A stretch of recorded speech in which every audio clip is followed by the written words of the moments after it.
எனும் நான்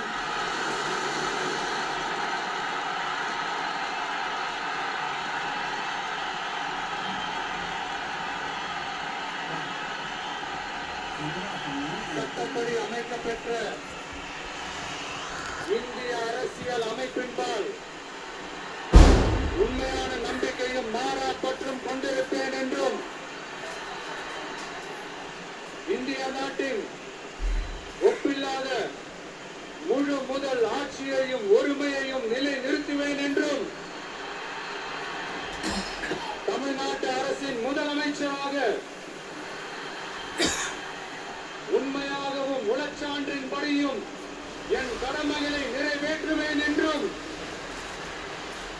அரசியல் அமைப்பிற்கும் சட்டத்திற்கும் இணங்க அச்சமும் ஒருதலை சார்பும் இன்றி விருப்பு வெறுப்பை விலக்கி பலதரப்பட்ட மக்கள் அனைவருக்கும் நேர்மையானதை செய்வேன் என்றும் ஆண்டவன் மீது ஆணையிட்டு உறுதிமொழிகிறேன்.